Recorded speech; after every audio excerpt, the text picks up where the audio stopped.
If you believed in the Genesis creation story, and you believed that Rosh Hashanah was the creation of the world, imagine if you had been the original Adam and the original Eve, and it was coming into this season now.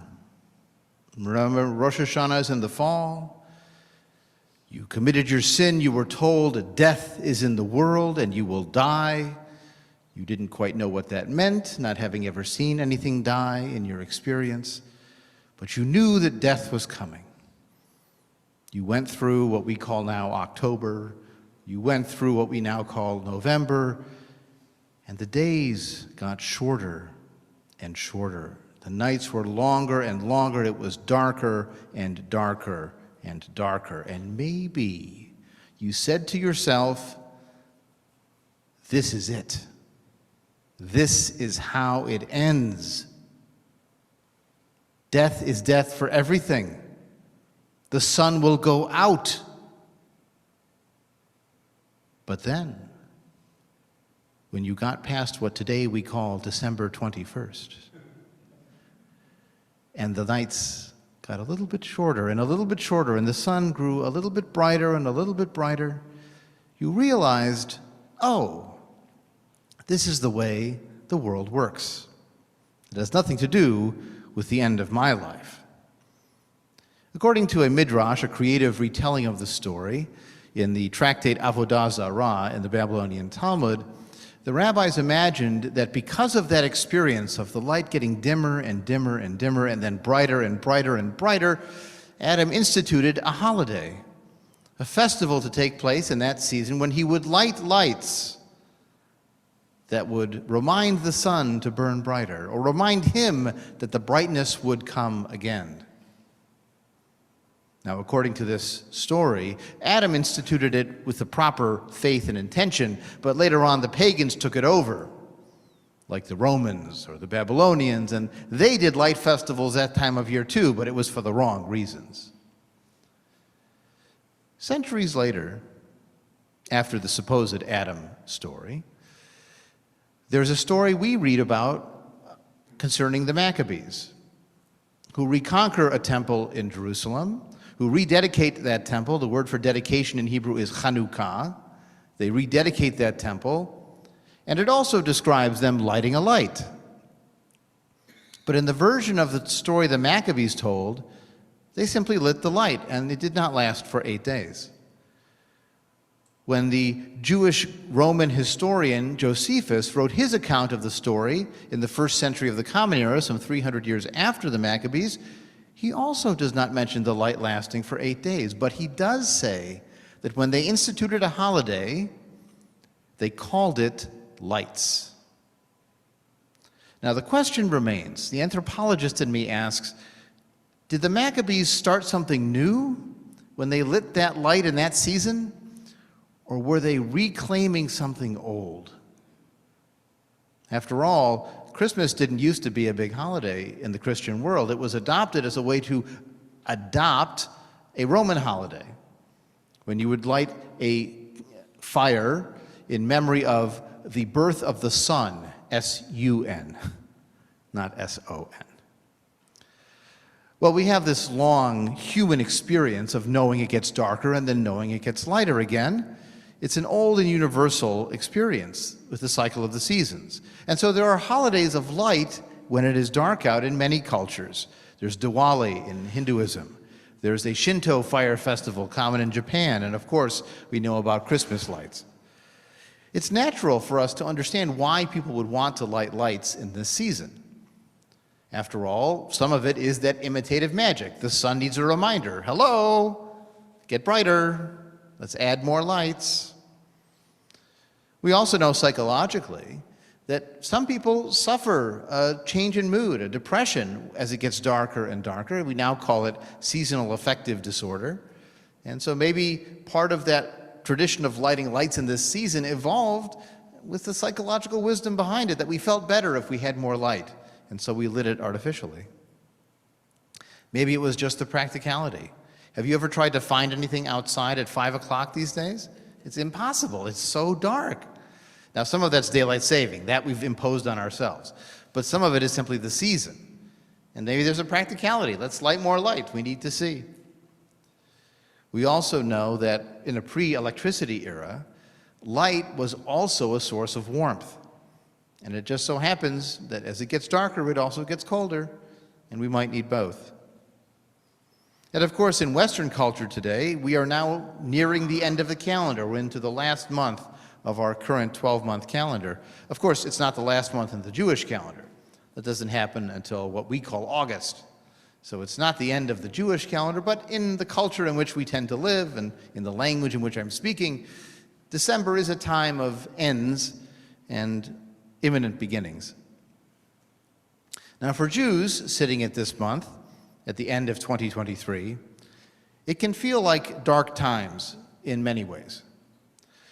As of today, and yesterday, depending on where you're counting the calendar, active fighting has resumed in Gaza and in Israel, the West Bank, and Lebanon. We've seen rockets, we've seen shooters, we've seen shelling and bombing that's killed both fighters and civilians. Even with the dozens of Israeli hostages and hostages from other countries who were released during the ceasefire, there are still well over 100 who remain in captivity or who have already died. What remains is still the underlying conflict between a Hamas which wants to wipe out Israel. In fact, its leader was recently quoted as saying that October 7th was a dress rehearsal, and he hopes for 3 or 4 or many more October 7ths. And on the other side, we have an Israel committed to wiping out Hamas first. It's a time of arguments between Jews over which is the best strategy to meet the goal. Is it a full war with no respite against Hamas? It is a war against Hamas with humanitarian ceasefire pauses supporting the Palestinian civilian population? Or is a ceasefire now the best long-term strategy for Israeli security? And those arguments may become even more intense as the fighting does as well. And of course, we are very familiar with growing incidents of anti-Israel and sometimes unambiguously anti-Semitic rhetoric and social media posting and threats, vandalism, and even violence. These have continued on some college campuses, against some private businesses, against some synagogues as well. It has been worse in some places than in others. I haven't heard of any synagogues being firebombed in America, but there was one in Montreal that faced an incendiary device. It depends on where you are. It's been worse in Europe than it has been in the US. And I will say this kind of thing did happen occasionally before.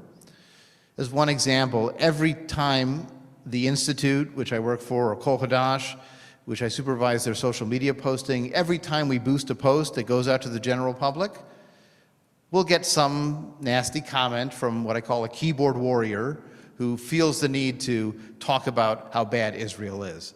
In fact, just recently, the Institute boosted a post about our educational programs. It has nothing to do with Israel whatsoever. And people had to comment, Israel is terrible, Israel is terrible. So we delete them and we block them and we move on with our life. That happened before, it's happened more recently. Everything is worse, everywhere. It's not as calm as it was. It may not be a disaster yet, but it is worse than it was on October 6th. Now, Hanukkah starts next week, and you should be ready to be wished Happy Hanukkah long after the holiday is over, because when Hanukkah is early, people keep saying Happy Hanukkah until January 1st, even though it will be over on December 15th. But we can draw inspiration in these dark times from that central candle, or that separate candle, depending on the menorah design, that we call in Yiddish the shamas, but in Hebrew it's the shamash. It's the same root as the word shemesh, or sun. The shamash, the shemesh, the sun is the source of light. But it does not stay by itself.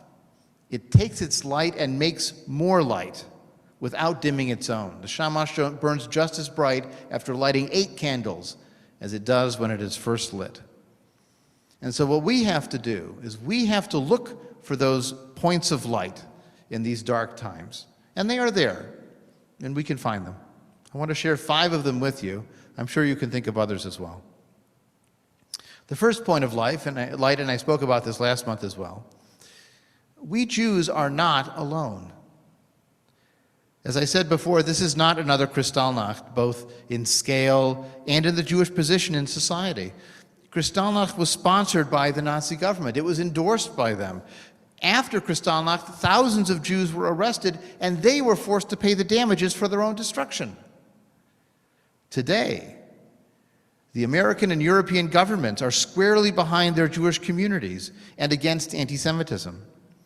They are arresting and prosecuting the vandals and not the vandalized. They are investigating not only what's happening on campuses, but even whether the administrations are responding fast enough and strongly enough. There's clearly supportive messages from both political parties. There is no space in that political spectrum for unambiguously anti-Semitic rhetoric.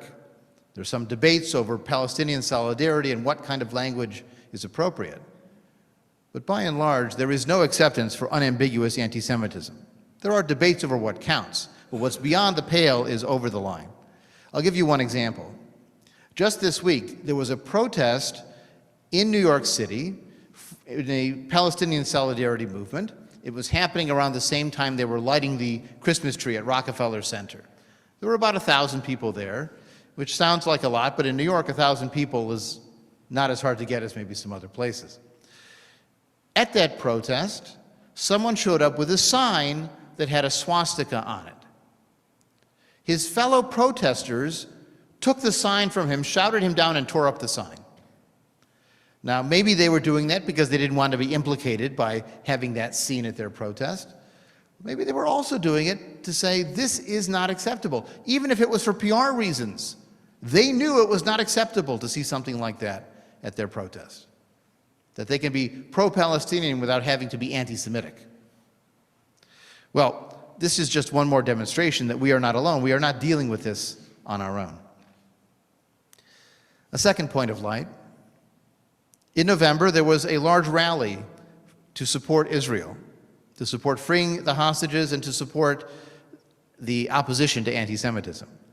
It drew something like 290,000 people, Jews and Israel supporters more broadly, with a wide range of perspectives. There were ultra-Orthodox Jews and secular Jews and Jewish feminists, pro-peace activists, pro-Israeli Defense Force activists, and it was largely conflict-free between all these differing Jewish views.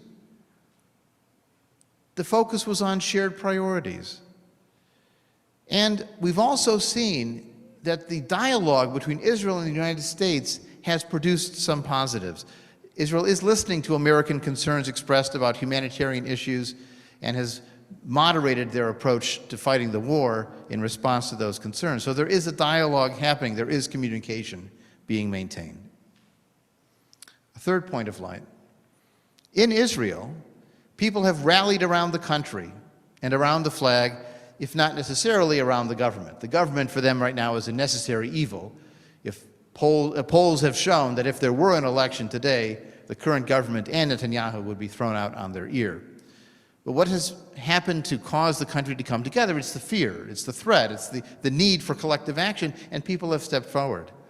The same organizations that had organized those protests against the judicial reform package for several months in a row immediately shifted gears to organizing volunteers to help with everything from schooling and transportation and collecting goods to sending people who could afford to do it out into farms to pick the crops. I know someone who runs a branding and marketing company who got up at 4 in the morning to drive down to a farm to go pick strawberries because that's what was needed. It's created a sense of unity in the country that didn't exist before. The turnout for the call-up of reserves was 115% because people came who weren't even called.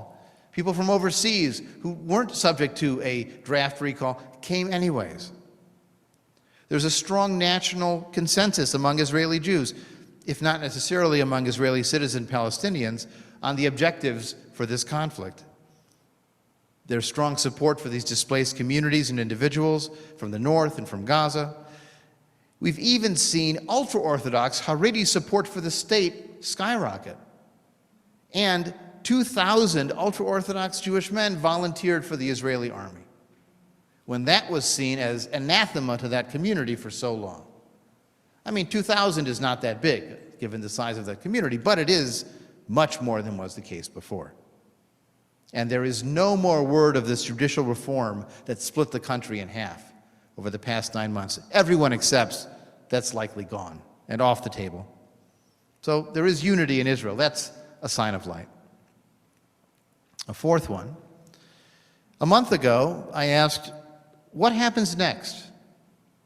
When the war is over, what's next for Gaza?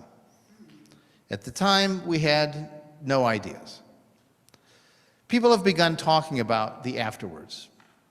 Will it be the Palestinian Authority that takes over? Will there be international peacekeepers of some kind? Will Israel reoccupy directly? Israel has said it doesn't want to do that.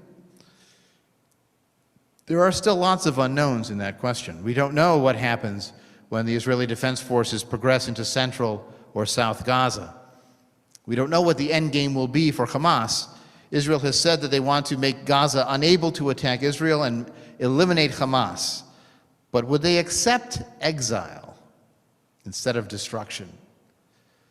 When Israel invaded Lebanon in 1982 to counteract the Palestinian Liberation Organization, the PLO, which had been raiding into Israel from the north, they expelled the PLO. 8,000 PLO fighters and members moved to Tunisia on the far end of the Mediterranean. But Israel accepted that exile. Would it be possible that perhaps they would accept Hamas's leadership going into exile instead of having to go into every house and every family and ask them, are you Hamas? I mean, there's no barcode scanner. There's no way to find out. It's only going to get messier. And maybe one of the off-ramps is to say they've destroyed the infrastructure and they've expelled Hamas. Maybe that's another way forward. We don't know if that will be acceptable or if Hamas would take it either. And we don't yet know what's going to happen with rebuilding, because if you've seen pictures from the north of Gaza, it has to start from scratch again. Now, we may well wind up with the same divisions over a two-state solution, a one-state solution. Will there be any progress for Palestinian national aspirations? What will be needed to make Israel feel safe and to be safe? There's a lot unknown. So maybe this point of light is maybe a semi-light. It's a night light. It's not quite as bright as some of the others. The last source of light is a source that is always with us, because it comes from within us. One of the readings, one of my favorites, written by Rabbi Sherwin Wein, who helped to found our movement so many years ago, is a passage called Hope is a Choice. It explains that hope doesn't happen by itself. Hope is an attitude. Hope is our chosen response to the circumstances in which we find ourselves. It is not something that comes to us from beyond. It is not something we can rely on coming from the world around us. In the end, if we want to hope, we need to make the choice to hope and then to act on that hope. He says in that passage, optimists laugh even in the dark. They know that hope is a lifestyle, not a guarantee. If this is the season of darkness, it is also the season of chosen hope, using human effort and ingenuity and creativity and community to fight against the darkness. In modern Israel, a new Hanukkah song was written. It was called Anu Nosim Lapidim, We Carry Torches. It describes how when the light got dark, we went out and we lit the torches and we massed together. And the chorus of the song says, Nes lo kara lanu, a miracle did not happen for us. Pach shemen lo matzanu, a vial of oil we did not find. We curried and carved and drew from ourselves the strength we needed. And the last line, Vayehi or, and there was light. Not because a God said so, not because a miracle happened, not because anything beyond ourselves did it. We lit the light, and we carry the torches. If the times are dark, then we must be the light.